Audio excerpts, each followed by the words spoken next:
Good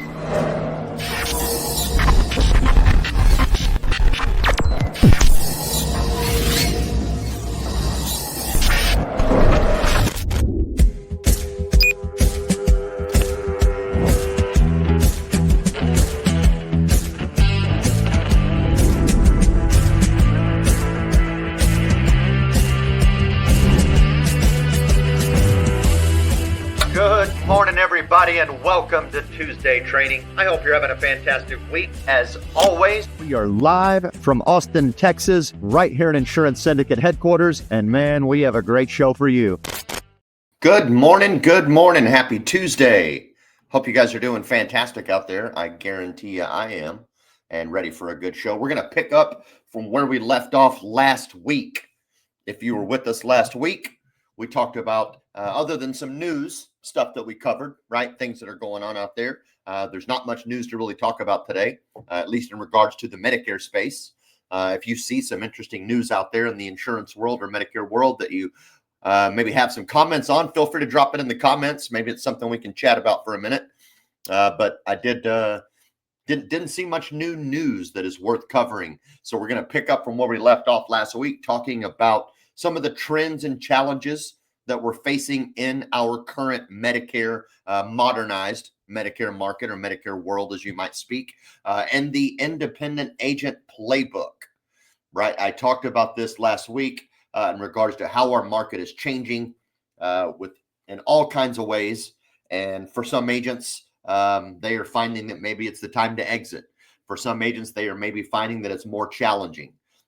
Some groups are trying to scale and grow and take advantage of some of the digital means that are now available, and I would say in some cases even necessary in today's market. And then other agents are out there doing their thing, making a living, and they want to find how they maintain that style. Like, I want to continue to service in my own backyard for the most part, my marketplace. I'm not trying to scale or grow or run employees and hire something massive. I just want to work as an operate as an independent broker in today's modern Medicare world. How do I do that? How do I maintain myself in the current market challenges that we have? And certainly I would also kind of add that depending on where you are at geographically located, you may find a larger set of challenges than other markets, right? Especially with some of the exits and non-commissionable plans that are happening in the Medicare Advantage space. There are some states, Connecticut, Idaho, to name a couple, the Dakotas, I believe, that are finding it a little more difficult because they don't have as wide a plan selection. And for the Medicare Advantage plans they do have that are viable, they're finding that they're not paying commissions. And certainly none of us are here to work for free. So I want to pick up with that and just kind of continue on, because I didn't get to completely dive into the full playbook. We got through some of the points last week, but we didn't get kind of dove into the actual actionable or action items. So I want to dive into that. As always, this show is brought to you by DFY CRM. If for some reason you're still an agent out there running on an Excel spreadsheet, man, I would highly advise you to get yourself a CRM, and DFY is definitely one of the better ones. So jumping into this, and again, I didn't see any notable news, at least in the Medicare space or in the insurance world in general, since last week. So we're just going to pick right up. As you remember, if you were with me last week, we talked about, number one, some of the trends that are shaping our future. I'm not going to go through them in great detail again, but I do just kind of want to refresh you a little bit on them. And those trends are, number one, we are in a Medicare Advantage dominant marketplace, and market complexity has gotten deeper, if you will. It's just gotten more complex with the different types of plans, the areas, et cetera, plus all the abundant supplemental benefits and ancillary products that we have. But it is very much a Medicare Advantage dominant marketplace. Originally, they did not predict that we would cross the 50% threshold for Medicare Advantage dominance until 2030. And we did it 6 years ahead of time in 2024 when we crossed over 51%. Actually, we're up at about 54% right now of Medicare beneficiaries running in that. Next trend that's shaping the future is the competitive pressure from digital first agencies. agencies that are creating a great digital footprint, doing a lot of telesales, et cetera, et cetera. That creates a lot of pressure. Regulatory and oversight dynamics. Obviously, that is a big part of what we are kind of all complaining about in some areas, right? We've been dealing with oversight issues, or regulatory issues, I should say, for several years now. As that continues to get tighter and tighter, some of them have gotten a little looser, and there's some things that have been completely struck down or thrown out, like the whole lawsuit or the whole CMS proposal regarding hierarchies and FMO distribution and TPMO distribution, right? They were basically going after it to wipe that out and create a cap payment of $100 on top of that. That whole thing got thrown out completely. There's other legal challenges and customer trust concerns. This involves the legality problems that we're having with things like overcoding that some of the carriers have been, I'd say proven guilty for, to say the least. Prior authorization problems that are out there. There's also legal concerns with agents violating TCPA and compliance areas, things like that. And then finally, renewal opportunities for advisors.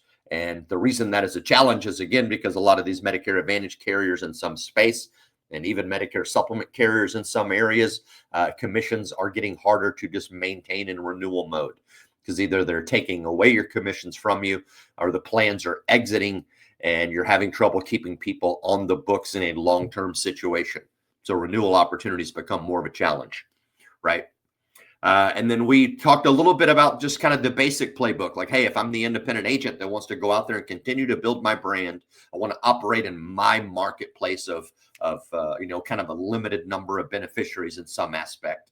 How do I go about that? And we came up with 7 points originally, and then I'm going to dive into a little deeper to the playbook. But those 7 points were, again, number one, build a trusted, value-driven brand, right? You're not just trying to sell, you're trying to educate, and you want to position yourself as the go-to trusted advisor in the area, right? Your personalization is the big differentiator there. Number two, embrace digital tools and automation, right? But in this case, you are doing it in more of a streamlined way.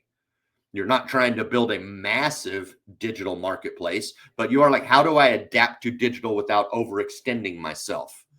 Right? Do I have at least some kind of simplified web presence? Am I using some level of automation to streamline my time and make me efficient? Right? The next one was to lean in to a retention and renewal business model. If you're working in a smaller marketplace like that, where you're not chasing volume in first year as much, you're really working on keeping your people on the books with you, increasing that loyalty. So you're leaning into more of a retention and renewal model. And then 4 was diversify your niche. Make sure that you are using proper complementary or ancillary products to, number one, take better care of your client, increase your cross sales, because you're not going to talk to as many new people, new clients. So you need to get more new sales through some of your existing client base. So make sure that you are working hard within your niche to diversify your product offerings and cross market a lot. 5 was, again, prepare for regulatory shifts. So keep your eye to the news, talk to your reps, learn what's going on with these carriers and the marketplace, so that you are ahead of the curve when things happen. Number 6 was build a community and referral pipeline. Right? If your goal, again, is to work as an independent agent in a local area with this smaller marketplace necessarily, and maybe not a smaller market, you might be in Houston, you might be in Tupelo, I don't know. But if your goal is to work in that type of marketplace where you are seeing people face to face and you're building that high retention, high loyalty environment, then certainly building a community is going to be a big part of it. So you want to partner with providers, pharmacies, senior centers, nonprofits, right? And build that true referral network. I had mentioned last week on this topic, join a BNI group, start your own BNI group. All of those are great ways to get in the community and start meeting people quickly. Chamber of Commerce, maybe, like all of those different options. And then 7, the final one was to look for pivot points that you can nurture quietly. Right? Pivot points where maybe you can find technological problems that you can dive into and help. For example, like Dalton Miller over at Tire Flow, he realized there was a problem in the marketplace that he was experiencing, and he nurtured that as a pivot point for him and his business. consultative services that you can add. Maybe it's an RSSA, right? Maybe you go get your RSSA certification, then you have a fee service that you can also add into your business to increase your profitability, things of that nature, right? And then finally, it just kind of gave us like bottom line, right? Bigger in this situation, bigger is not necessarily better because everything is about stickiness. I'm trying to build a loyal client base that is sticky to me. I'm trying to build me an income where I'm making about $500,000 a year. A lot of it is renewal, and I am just kind of managing this book of business and serving people in that space, right? So from there, I took it and I mapped out a core strategy, or like I said, the actual broker playbook. It's going to have your core strategy, marketing approach. There are some client retention tactics in there and pivot triggers and responses. So we're going to dive into that now and spend the majority of it today talking about that to kind of finish off where we left off from last week. So hang tight with me. Again, this is based on the independent guy. I'm not trying to scale a massive business. I'm not trying to hire a bunch of LOAs or build an agency of that nature. I like being the solo runner, and I want to be the go-to guy in my marketplace, whether it's Waco, Texas, Saratoga, or wherever it might be. I don't know, but any of these would work. So the core strategy is, again, like at top line, is to become the local Medicare authority. So I'm going to have to build deep relationships. I need to educate first, sell second, right? So build deep relationships like that. We're talking about 300 to 1,000 households. Somewhere in there is your book of business that you're running. And again, you're going to educate first, sell second, and you're looking for hyper local presence because you want to be the go-to guy. And this is one of the great things that social media gives you. As a matter of fact, my buddy Justin Brock said this really well one day, and it's one of the things that clicked with me when it came to social media and building up my following and my presence, was he said that, hey, social media allows you to be the celebrity of your marketplace, period, right? If you want to be the go-to guy in Spring Branch, Texas for Medicare, social media, whether it's Facebook, LinkedIn, Instagram, etc., it allows you to do that. It gives you that ability, right? So think in that, in kind of that idea, like I'm trying to create a hyper local presence to be the go-to Medicare expert in this community. So my marketing, and I apologize, I'm a little stuffy today for some reason. I don't know if it's maybe some of the seasonal change or whatever, but if my nose sounds a little funky, I apologize. So my marketing approach is, again, number one, it's relationship-driven growth. I'm looking for relationship-driven growth. I want to leverage referrals from my happy clients. I want to build micro partnerships with pharmacies, senior centers, primary care providers, right? And I would even say, don't rule out the primary care providers that are in the direct primary care space. Now, you might be thinking, well, wait, those guys generally, if they're running that private practice, direct primary care, they don't bill Medicare and they don't accept Medicare. Why would I talk to them?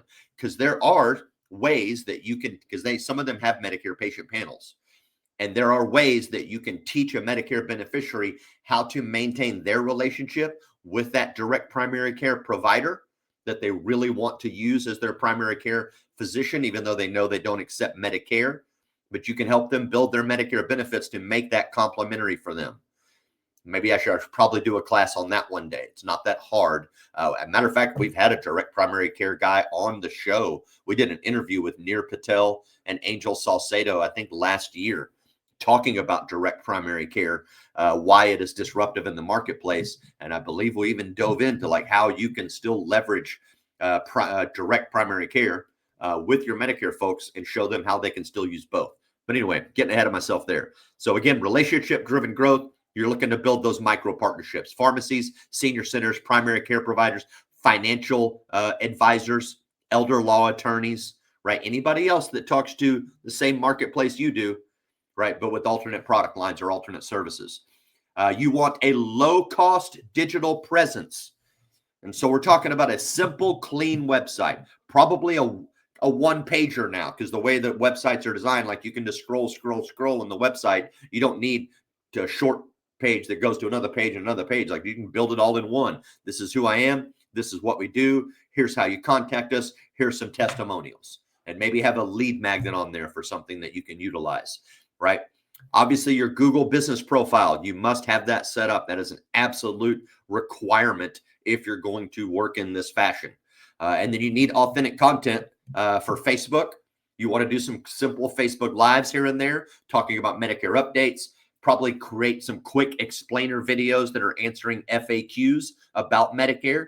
If you don't know what the FAQs are, you can pretty much Google them and find out. As a matter of fact, what is it? Jaggeresh, that's his whole thing, is MedicareFAQ.com. If I remember correctly, he's still running a website, something like that. Just go to his website and look at some of the FAQs.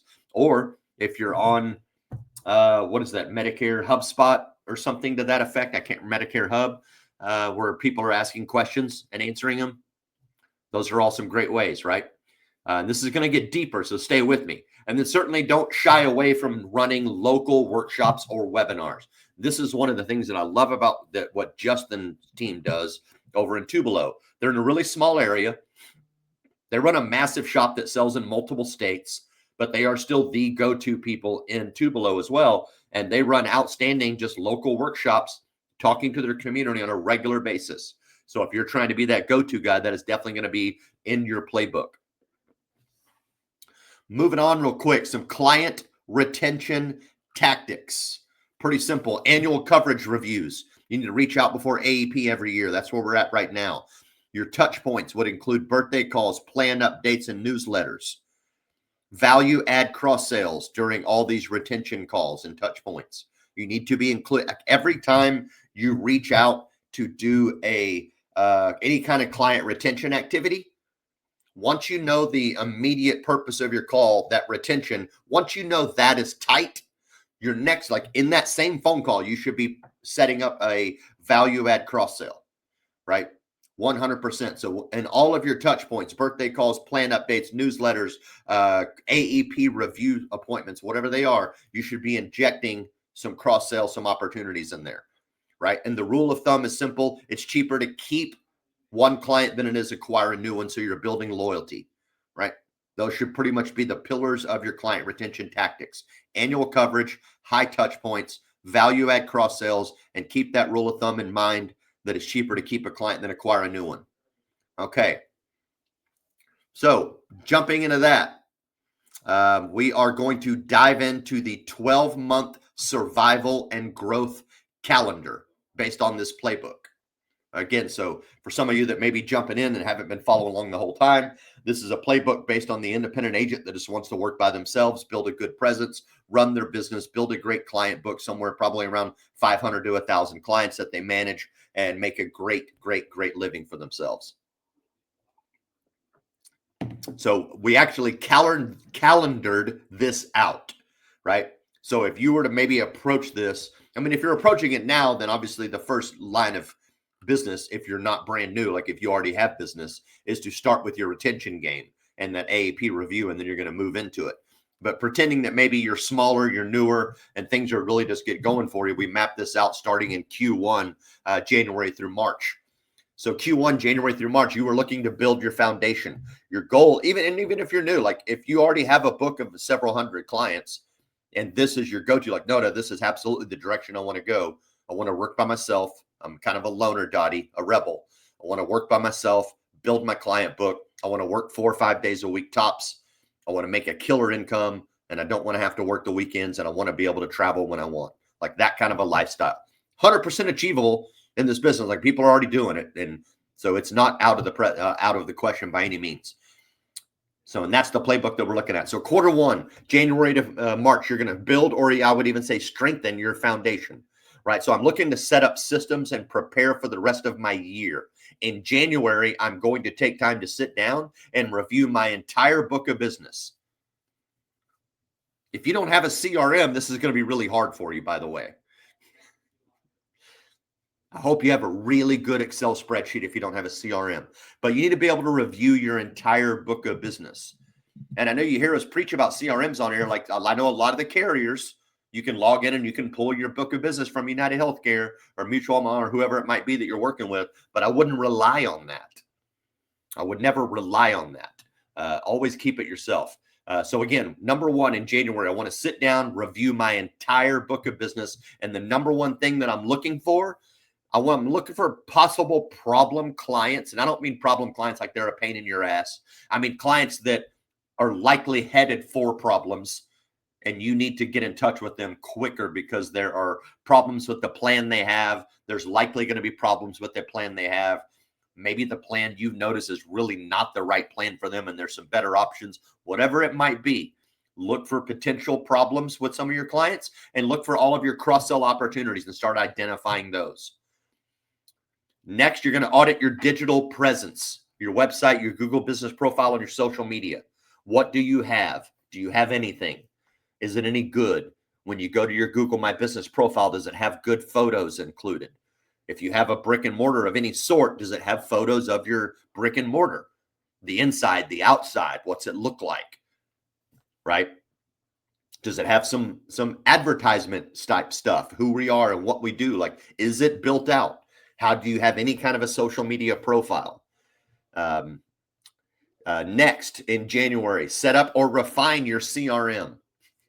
So take some time to get back into building your CRM, or tweaking it. I shouldn't say building your own CRM, but looking in there, tweaking it, making sure that it's tight, right? It's got the right data in it for renewals. It's got the right data set up for birthdays, follow-ups, what automations are added to that are going to make my life easy this year, right? So January is kind of that audit. Review your book, look for cross-marketing, audit your digital presence, and set up and refine your CRM. February, host Medicare 101 educational sessions. Get them started. Anywhere, I would say anywhere you can. I like restaurants, and I'm not talking high dollar restaurants. I'm not taking them to Ruth's Chris, but I like to find a budget restaurant that has a private room option, if I can find that. Certain areas it's going to be easier to find than others, right? There's a little, and again, we focus on the Spanish market. So we found a little restaurant called Casa Colombia. Grace particularly likes it because she's Colombian, but they've got a private room with audio, video already built in. The food's inexpensive. So it's affordable. It's great. It fits our target market really well. And it has a good size room. I think we can fit about 30 people in there. So it's not huge, but it's good enough size. And I don't think we've ever gotten 30. We usually get around anywhere from 15 to 20, 25 that join us for that one. But host 101s, Medicare educational sessions. And I'm going to get a little bit deep on this one real quick because there's a few misnomers or myths, even with AHIP and how much it talks about this and how much this question is always asked in the Medicare groups every single year, all the time, over and over and over. Number one, can you serve food? Yes, you can. This is an educational session. And I'm talking educational. I can't talk about specific carriers. I can't talk about specific plan benefits. I can talk about Medicare benefits. I can't talk about plan benefits. So I can't grab a United Healthcare plan or a Devoted plan and talk about the benefits that are in those plans. And I can't talk any premiums. I can talk Part B premiums. I can talk Part A premiums. I can talk IRMA, but I can't talk about, this is how much this Medicare supplement costs for you, or this is how much this Medicare Advantage plan charges in the area. It's zero premium, or it's $49 in premium. I cannot talk about those things. I can give some roundabouts and so forth, but really in an educational event, I can talk about the Medicare and You Guide. That's about all I can talk about, is the basics of Medicare, how it works, what are the costs, why it works, why it doesn't work, what's covered, what's not covered, what are the value adds in doing business with me as a broker, right? So that is my educational session. Now, because it's an educational session, just to hit this again, I can feed people, and there is no cap on the cost for food. Everybody, I know there's a lot of people out there like, no. You can't spend more than $15. That's bullshit. You can, if you want to take them to Ruth's Chris, you can. It's not smart, but there is no $15 cap on food at an educational Medicare event. That $15 item is based on gifts. If I'm going to do a raffle at my event, and this is true whether it's a sales or an educational event, if I'm going to do something like a raffle, or if I'm going to give out a gift, that gift or that raffle can be $15 per person. that is expected to sign up for the raffle, right? So I'll give you an example. We go do some marketing events, just generic marketing events, where we're just like flea market type stuff. We'll do a raffle for a 65-inch TV. 65-inch TV, we get it cheap. We're getting it for about $300 to $400. You're thinking, wait a second, that's not $15. But I can usually drum up about 90 leads. They're not great leads. There maybe 15 of them are actually really good leads. But I can usually get about 90 leads out of that. Well, 400 divided by 90 is way less than $15 a person. So I can do that, right? That's how that nominal gift works. Now, if I'm going to give a gift to a single person at an event, that single gift can't be more than $15, right? So understand that. And food does not fall under the nominal gift category. They removed it in 2017. Yes, $15 used to be a cap on food. As of 2017, it's been eliminated and never got added. Don't follow AHIP for this stuff. AHIP is great. Get your certification. If you really want to know the tediness in the Medicare marketing rules, you need to look at the Medicare marketing guidelines for each year. And in that guideline, in that packet, that giant thick packet of information, you will see that in 2017, food at educational events was removed from the definition of nominal gifts and the $15 cap. All right. So there we are. Not trying to get behind, but I'm kind of passionate about that because it gets misspoken all the time. So again, February, we're sitting on February. January was kind of an audit. Audit the book of business, audit my digital presence, audit my CRM. February, let's get started. Host Medicare 101s, partner with local providers, pharmacies, referrals, whatever it may be, PCPs. I just had a call, and I'm ashamed to say that we are not doing any events the rest of this year. There might be a change, but as it stands, we don't have any events scheduled. I just got a phone call from my friends over at Suvita. Wonderful, wonderful people. They reached out to me and they said, hey, Merwin, are you running any events? We've got money we'd like to throw your way. We'd like to participate with you. And sadly, I was happy to tell them, like, no, we don't have any events on the calendar.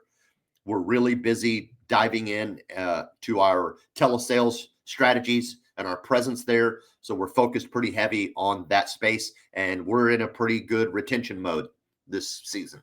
Just being honest, we're still putting people on. Like, we have a new agent that's coming with us, and he's going to help us grow. But a big part of our efforts this year is really retention. And we didn't take time to build out any events because, again, we're a telesale shop, so we got people all over the place. So we're working it through social media, webinars, et cetera, et cetera. Anyway, but partner with local providers, PCPs, pharmacies, dentists, anybody you can find. Create some short videos to get rolling, right? In February, I need to create about 5 short videos explaining common Medicare information. Maybe it's common Medicare myths. Maybe it's just reminding them that the cost for Medicare went up again this year. Whatever it may be, flex your knowledge on Medicare and start building a foundation of videos. In February, we're looking for 5. In March, get your quarterly newsletter out, right? So again, we're talking about the local agent building a local brand, working with a local group. Something like a quarterly newsletter for you is extremely valuable. We do a newsletter as well, and we get a pretty damn good open rate on it. We don't mail it out. We email it. We get a pretty damn good open rate, but I don't think it's as important for us as having a national footprint at some level as a telesales shop, a digital frontier, versus you as a local agent. If I'm in a local community, I'm really working my local market and I'm managing my local clientele heavily. A quarterly newsletter, and I would say a physical one as well as a digital one, would be highly valuable for you. If you're not sure how to build that, there are plenty of people you can partner with to build something like that out. They'll run your whole newsletter for you. All you got to do is shoot up some content, whatever. Maybe find you a VA, and for a few hours every quarter, they help and build you a newsletter, right? Because you're looking to build a local mini brand, so to speak, right? So you want that newsletter that goes out, and you want to push for community sponsorships at senior fairs, church events. Like, you're really trying to be out there all the time in the community as much as possible. So again, looking at quarter one, our January is built a lot. And I know this, if you're already a big agent, like you're looking at I'm talking to you and you're like, dude, I don't have time to review all my shit in January. I'm too busy working OEP already. Get it. This is again talking about the guy that might still be a little bit smaller and he's headed in that direction. But even if you are big, like you need to find some time in January to do some audits. So again, just to recap, quarter one, January is audit time. Review your book, review your digital presence, set up and refine your CRM. February, start hosting Medicare 101s, educational sessions. I would encourage you to include food at some level. But even if like all you do is go get Jimmy John sandwiches, no problem. Partner with some local providers, right? Go meet those people at different events, get their information and help partner with them. Start creating your video content in February. Get about 5 videos set up and ready that you can start using. March, get your quarterly newsletter out for the quarter and start looking at your local mini brand for community sponsorships, senior fairs, and start mapping out your calendar of events.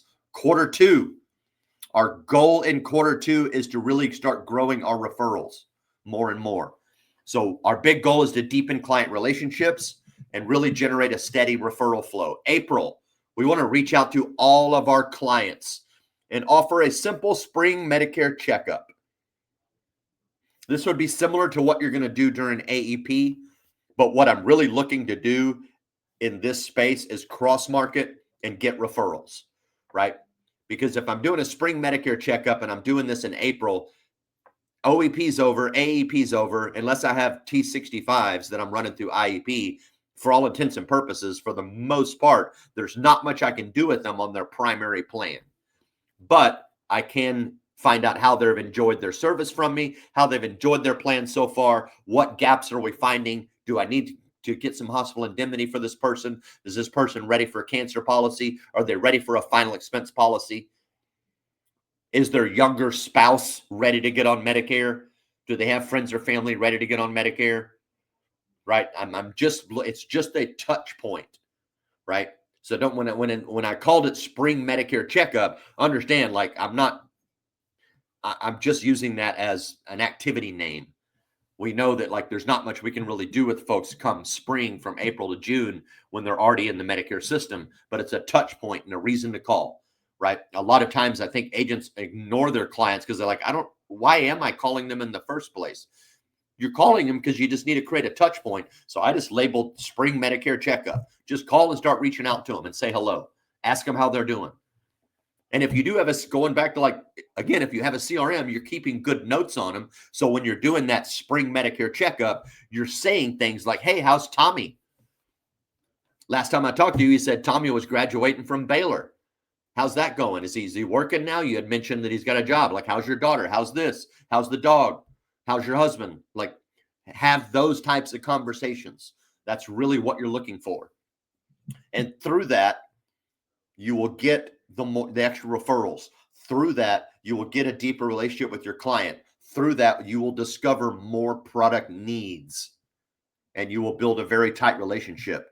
Also, in April of quarter two, go back to all the people that you met and we're looking for local providers and local vendors and pharmacies and professionals, and go back and start talking to all of them again. Try to strengthen those partnerships. Who in your network works with you in that space? I can tell you something that works really well for me when it comes to providers and partners, referral partners, is this right here. You've probably seen these. Luke Akery runs Monday Mindset with us. I have a mailing list for all of my referral partners that are professionals, especially those that have a brick and mortar office. And I make sure they all get a copy of my magazine that's got all my stuff on there. It's got my picture in it and everything. Referral pullouts, like build a list of that. That, believe it or not, is super impressive to the other professionals that I work with in my BNI group that refer me people. It helps keep me top of mind. It shows off my level of professionalism. It's very polished. And it makes them proud to be able to introduce me to their clients because they're like, yeah, this guy's got his own magazine. He's featured, blah, blah, blah. Like, right? It's a stature and authority thing. It's a positioning thing. It's a great tool. So when you're doing this and you're trying to build that local place, I would highly encourage you, use this with some of your best clients. Like, I don't know that I would send this to every single one of my clients. Not that that's a terrible idea either, but it's a little pricey. I think it's $4 a copy or something like that, if I remember correctly. But it does work great. So I send it to all my best clients, and then I send it to all my referral partners. And it does work. I get referrals regularly just from shooting that out and keeping them top of mind. May, publish an educational blog. Start running Facebook Lives. How to prepare for AEP early. I would actually do this a little different. I would do this slightly different. I would continue. I would always publish educational content as often as you can. I've talked about this before, how you can create educational content, one piece of content, and explode it into about 60 pieces of content. So it's really not that hard to make content. I think people just get lazy with it. You can make a ton of content very quickly. So I would publish a lot of my educational content based around the T65 audience. In a lot of cases, changes to Medicare, T65, what to expect, the steps of Medicare, the problems with Medicare, right? Delaying Medicare versus not, those types of topics. Also, make sure you are collecting in this Q2 time as you're going through and you're reaching out to all your clients, right? And you're trying to strengthen partnerships. Like, Q2 is really about deepening my client relationships and my referral relationships. So as you're going through that, and you're talking to some of your clients through those secondary touch points, which includes cross marketing, try to get some testimonials, right? Remind them, like, hey, would you mind shooting me a 5-star review? Tee it up for them. And this is especially important for anybody in your client book that has a Gmail address. Like, if they already have a Gmail address, you should be pressing them for a Google review very hard, because it's super easy for them with the Gmail address to go ahead and get it done. So as you're going through this in Q2, work to get client testimonials as well. June, evaluate new ancillary products, right? As you've kind of gone through this, you're looking for what are other products that maybe I need to get into my portfolio that I don't have. What am I missing, right? So it's, again, a little bit of an audit, right? Q1, we went and we audited our entire book, refined our CRM, our digital presence. We started building up some of our items that we're going to push out. Q2, we're going after relationships, reinforcing that with educational content and client testimonials. But then we also moved, okay, what have I learned? Is there anything that I'm missing?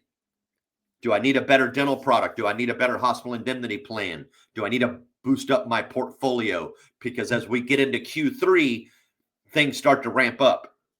So by the time we're done with Q2, we want to be in a space where we're pretty locked in for the rest of the year. We have our product selection. We have our referral partners in place. We have a lot of our educational content already built that we can continue to push out. We have our calendar of events that we're going to be out in the community sponsoring, supporting, participating in. And now it's really about go time. So our goals in Q3 is to really lock in some renewals, nurture trust, and prepare for the next round of marketing that's going to really hit for AEP time. So in July, we might do a little. July again is still kind of a ramp up. It's AEP readiness month, right? We're really getting ramped up because what happens in July and actually late June, technically, AHIP comes out, carriers start putting their certifications out. So in my opinion, as an agent, it's extremely important that you are as proactive as possible to get all those certifications done. I will admit this year I wasn't as fast with them as I normally am, and I let them drag on. I just finished my last 2 certifications last week. Usually I get all of mine done by mid-July. I'm very quick at it. As soon as AEP or as soon as AHIP comes out, I go bang it out. And then as soon as carriers start releasing, I try to bang them out as fast as I can. I take a very eat the frog mentality to my certifications. I want to get that shit off my plate as fast as I can so I can focus on true IPAs, income producing activities. I want to be able to focus on generating leads. I want to be able to focus on working with referral partners. I want to be focused on attending events that I have. I want to be focused on writing business, really, and growing my book of business, not sitting around still doing certs. So if it's September and you're doing certifications, you're probably doing it wrong a little bit. That's my opinion, right? So again, in Q3, in July, that's one of my big focuses. I want to make sure that I've got all my carriers set up. I got all of my certifications done. And I know for the most part what portfolio I'm running into AEP with. Now, because today's marketplace is very I'm going to call it hyper fluid in a lot of ways, right? Tools and technology change regularly. Maybe also in July, double check your enrollment platforms. What are you using? Are you using certain Medicare comparison tools? Are you using Sunfire? Are you using Connecture? Using Health Sherpa? Are you using Ascend? Probably not. I don't know that anybody's actually using that one. But what are you using? Is it still viable? Is there something new? Is there something that's changed? Is there something new about it that you need to make sure you're aware of? Right? August, this is where it really starts to ramp up. August is where you're going to start sending your personalized AEP reminders to all clients. We do a very simple annual notice of change letter in August. August and September is when we start sending those out. It's a very simple letter. I don't have a copy of it in front of me. We almost use the exact same letter every year. We'll occasionally make some minor changes depending on what is going on in that year. Like last year in our ANOC letter, we added in a bunch of language about the Inflation Reduction Act. This year, we took that out, but we talked about how there's going to be a larger level of planned exits this year.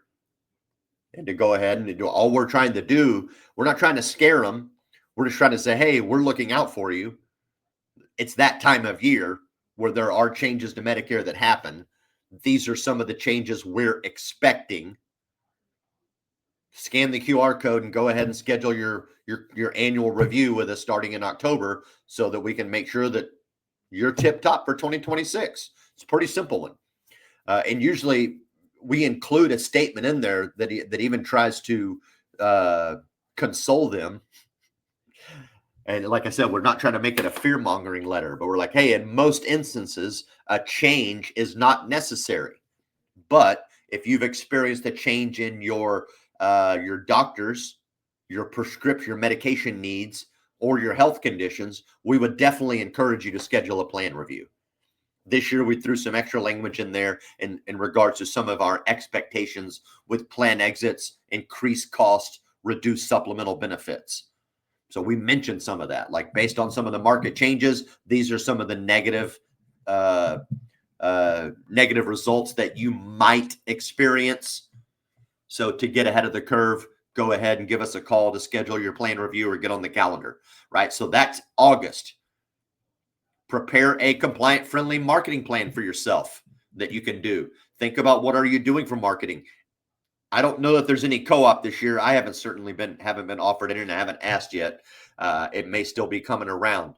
If you get some co-op dollars, use it as efficiently as you can. But what marketing plan will work for you in your marketplace? If you're pretty well established, postcards would probably work real well for you. Include it in your newsletter that's already going out every quarter, as an example, right? But review some of your marketing plan for AEP specifically. What postcards am I sending? What kind of email sequence am I going to put out? What social media ads do I want to run? And this is another reason why I love DFY as a CRM. I can automate all of that inside of DFY. So I can schedule my entire AEP marketing campaign 100%. On this day, send this postcard through Mailbox Power. On this day, do this. On this day, do that. On this day, send these social media ads. On this day, send that email, right? We can program and calendar the entire thing and then walk away from it, and it'll just run. September, right? Q3, September, definitely start hosting your AEP prep webinars and or seminars. I put webinar or seminar. Technically, it's if you're doing the local market face-to-face thing, it's probably more likely going to be a seminar. But again, that's going to depend on how big your marketplace is. If you're in a place, say a place like Houston, and maybe you have clients all over the area of Houston, maybe a webinar is a little easier.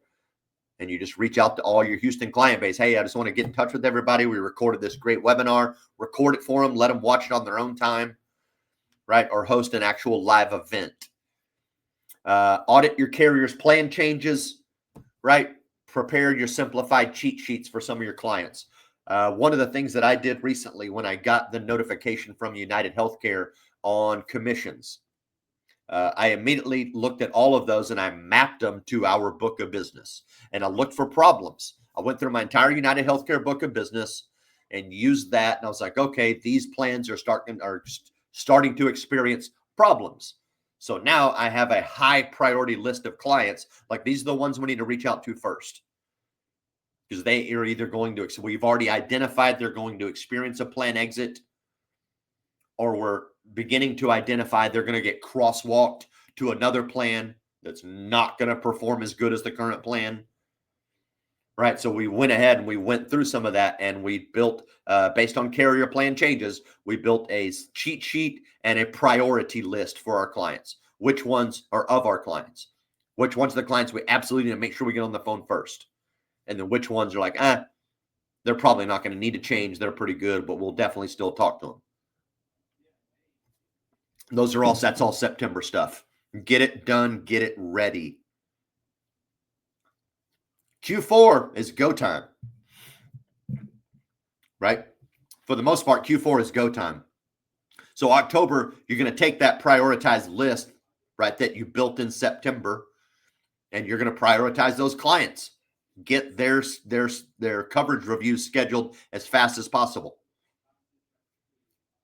I would also, now your newsletter, while still a quarterly newsletter, now you're probably looking to send a weekly update for AEP via email, social, text, whatever it may be. Just keep people in tune. Hey, it's AEP. This is what I'm learning. This is what's happening. This is where we're at. This is the countdown to the end of AEP.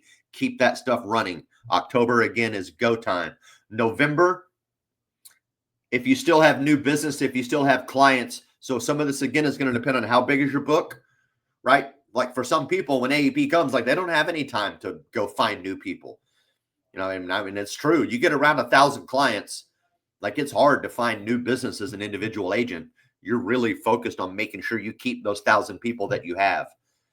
So in November, as an example, if you're still pushing on your current book and just trying to get through your whole book to maintain it, or have you gotten through the book that you have, prioritized, and now I can spend some time looking for new people, November's a good time to not only use to find new people as you can, but it's also a good time to go back to that book you just reevaluated and finish up some of your cross sales, right?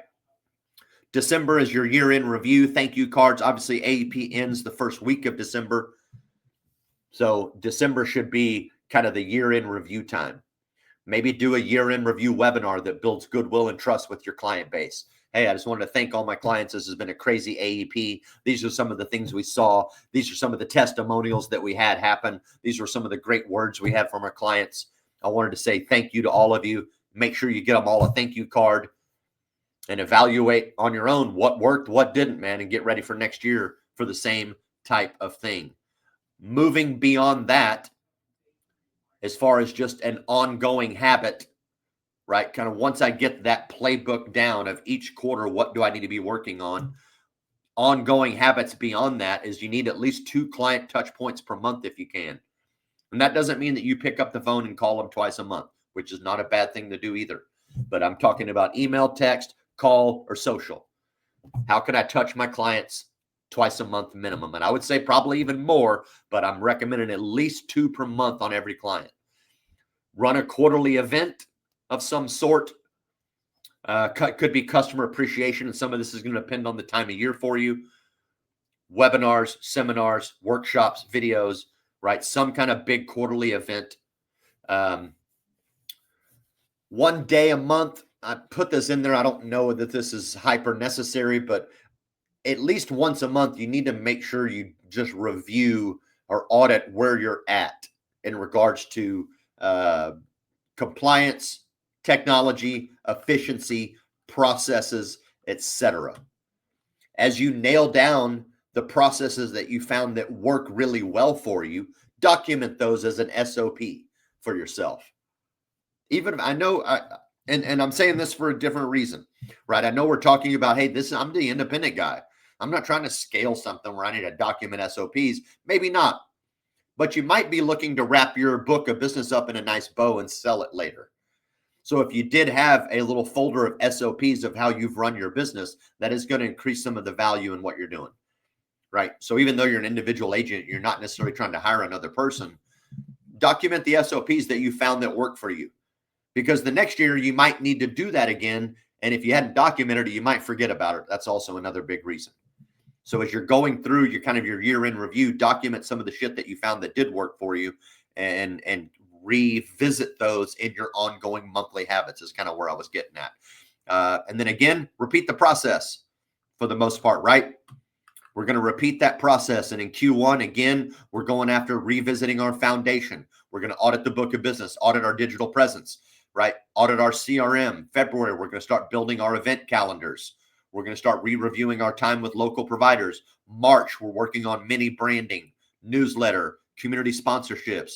Q2 is referral time and solidification. We're looking for deeper relationships, right? So we're going to start reaching out to clients, doing checkups. We're going to reach out to all of our partners, say thank you. We might look at investing in things like this to help grow and strengthen those relationships, whether it's a newsletter, educational blog, referral appreciation campaigns.